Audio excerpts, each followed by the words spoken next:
Hello दोस्तों, कैसे हैं आप। मैं गौरव स्वागत करता हूं आप सबों का आपके चैनल AEPS पे। आज का अपना टॉपिक, जैसा कि आपको थंबनेल से देखने में लगा होगा, 2 क्वेश्चन का फ्रंट पेज था।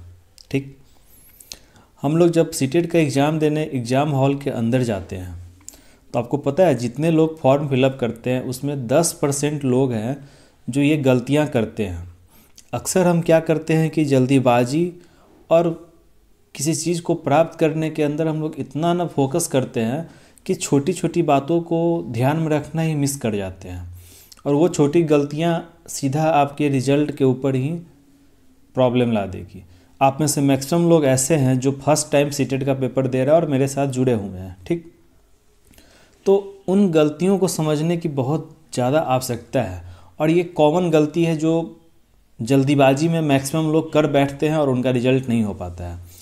तो इस चीज़ को आप पहले समझ लीजिए। ठीक, उसके बाद हम लोग डिस्कस करेंगे, और वीडियो के अंत में आपसे एक एडवाइस मैंने मांगा है, तो वीडियो को प्लीज़ अंत तक देखें और अपना एडवाइस अवश्य दें। तो जैसा कि ये आपका सीटेट का क्वेश्चन आपका ऐसा ही आएगा, ऑफलाइन में एग्ज़ाम होता है। ठीक, जब आप बनाइएगा तो आपके इसमें 5 सेक्शन होते हैं: CDP, मैथ, EVS, आपका लैंग्वेज 1, फिर आपका लैंग्वेज 2, आपका 5 सेक्शन होता है। पहला सेक्शन आपका CDP होता है जिसमें 30 क्वेश्चन। देखिए आपको ये 30 तक जाएगा। जो मैं आपको बताने जा रहा हूँ प्रॉब्लम, उस प्रॉब्लम पे हम लोग बहुत जल्द पहुँच जाएंगे। 30 पे ख़त्म हो गया, फिर आपका मैथ शुरू हो जाएगा, इसमें भी 30 क्वेश्चन होते हैं।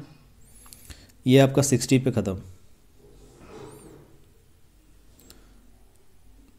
यहाँ पे आपका मैथ ख़त्म हो गया। अब आपका EVS स्टार्ट हो जाएगा, यानी कि पर्यावरण। ये आपका 90 तक चलेगा। ठीक, अब यहाँ पे आपका EVS ख़त्म हो गया। ठीक, अब यहीं पे हम लोग मैक्सिमम लोगों में से जो ध्यान नहीं देते हैं, जल्दीबाजी के चक्कर में वो गलती कर देते हैं और गलत आंसर को रंग देते हैं OMR सीट में। यहाँ पर क्या आपका बात आ रहा है, जैसे ही आप इसके बाद आगे बढ़िएगा तो आपका लैंग्वेज 1 आ जाता है, जिसमें आपका 91 से स्टार्ट होगा क्वेश्चन। ठीक, तो आप तो 90 तक बना लिए अपना EVS, आपने डायरेक्ट पढ़ा और बनाना शुरू कर दिया। पर आपको यहाँ पर ध्यान देना है कि आपका जो लैंग्वेज 1 है सो क्या है। हम लोगों में से मैक्सिमम लोगों का लैंग्वेज 1 क्या होगा, हिंदी होगा। ठीक, पेपर 1 अपना क्या होगा, हिंदी होगा। और जल्दीबाजी के चक्कर में क्या अक्सर लोग क्या करते हैं कि बनाने के क्रम में 90 के बाद 91 हुआ तो इंग्लिश का ही पेपर वो पेपर 1 में बना डालते हैं। ये गलती आपको नहीं करना है। अब इसको देखिए, जैसे कि आपका ये लैंग्वेज 1 जो लोग इंग्लिश लिए हैं वही लोग यहाँ पे लैंग्वेज 1 को इंग्लिश बनाएंगे। इस चीज़ को पढ़ना बहुत आवश्यक है। जैसे ही आपका 90 तक बन जाएगा, 90 तक सभी लोगों का कॉमन होता है। 90 के बाद जैसे ही आपका लैंग्वेज का बात है तो जो चीज़ आपने लैंग्वेज 1 में लिया है वो आपके एडमिट कार्ड में भी लिखा होगा। ठीक, तो लैंग्वेज 1 अगर आपका हिंदी है तो आप इसमें सर्च कीजिएगा, पेज को आगे बढ़ाइएगा और लैंग्वेज 1 देखिए आपको हिंदी मिल जाएगा। 120 ख़त्म हुआ। अब देखिए भाषा 1 हिंदी, तो जिनका हिंदी है उनको ये बनाना है, और जिन्होंने पेपर 1 में इंग्लिश लिया है वो यहाँ पर इंग्लिश बनाएंगे। तो इस बात को आप एकदम ध्यान में रखिए कि आपका लैंग्वेज क्या है। अक्सर लोग यहीं पे गलती करते हैं और आपको ये गलती नहीं करना है, क्योंकि आपके पेपर में ये 2 बार आएगा, लैंग्वेज 1 फिर भाषा 1 फिर लैंग्वेज 2 फिर भाषा 2। तो ये आपका 2 बार में रहेगा। तो इसको आपको ध्यान में रखना है। ऑफलाइन एग्जाम होता है, बनाने के क्रम में, जल्दीबाजी के क्रम में आपको यहाँ पर ये ध्यान देना है। मैक्सिमम लोग गलती करते हैं, मैंने बहुतों के मुँह से सुना है, जितने मेरे सीनियर थे तो काफ़ी लोगों के मुँह से मैंने इस बात को सुना है। और ये प्रॉब्लम आती है जल्दीबाजी के चक्कर में। ऐसा नहीं है कि आपको पता नहीं है, जल्दीबाजी के चक्कर में आप ये गलती कर बैठते हैं। तो इसको आपको ध्यान में रखना है कि अगर आपका लैंग्वेज 1 इंग्लिश है तभी आप यहाँ पे बनाइएगा, अन्यथा आपका अगर भाषा 1 में हिंदी है तो आप हिंदी से बनाइएगा। ठीक, जैसे आपका ये बन जाएगा, फिर आपका भाषा 1 अगर हिंदी है तो देखिए भाषा 2 अपना लैंग्वेज 2 आ गया ना इंग्लिश, फिर आपको इंग्लिश बनाना है। ये गलती कीजिएगा, आपका पेपर नहीं निकल पाएगा। तो इस चीज़ को आप एकदम ध्यान में रखिए। दूसरा अंतर क्या होता है, जिनका लैंग्वेज 1 हिंदी है, यानी कि जिनका लैंग्वेज 1 में जो भी सब्जेक्ट होगा उनको एक स्टोरी और एक पोएम मिलता है, और जिनका लैंग्वेज 2 है तो उनको दोनों स्टोरी ही रहता है। ठीक, तो थोड़ा सा लैंग्वेज 1 से ईजी होता है लैंग्वेज 2। क्लियर है। तो जिनका हिंदी होगा वो पहले अपना भाषा 1 में हिंदी बनाएंगे, फिर वो लैंग्वेज 2 में अपना इंग्लिश बनाएंगे। तो ये था एक कॉमन मिस्टेक जो मैंने आपको बता दिया। अब आपसे जो मुझे एडवाइस लेनी थी वो एडवाइस ये थी कि आप लोग भी पेपर दे रहे हैं और मैं भी पेपर दूंगा, आप भी स्टूडेंट मैं भी स्टूडेंट।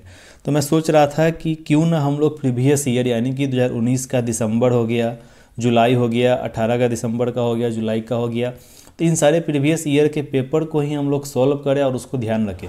क्योंकि आपके सीटेट में 70 से 80% क्वेश्चन जो हैं सो प्रीवियस ईयर से रिपीट होते हैं, बस उनका पूछने का तरीका अलग होता है, कंसेप्ट सेम होता है।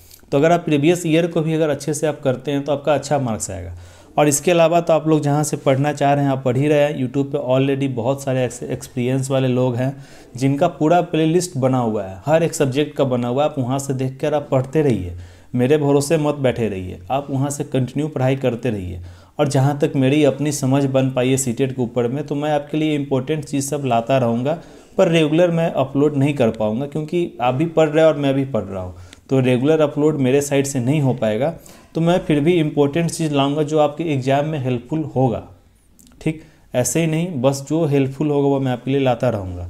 तो ये था मेरा एक क्वेश्चन था आप लोगों से कि अगर आप लोग साथ दीजिएगा तो प्रीवियस ईयर का हम लोग पार्ट वाइज, जैसे कि सीडीपी में 30 क्वेश्चन होता है तो एक दिन में वो समझ लिए, फिर हिंदी समझ लिए, फिर मैथ समझ लिए, फिर ईवीएस समझ लिए, तो इस प्रकार से। और ईवीएस के लिए मैं आपको लास्ट में एक ऐसा निचोड़ दूंगा जिसमें 100 क्वेश्चन होंगे और वहाँ से आपके मैक्सिमम क्वेश्चन आपके एग्जाम में आएंगे जो आपके कंटेंट को कवर कर देंगे।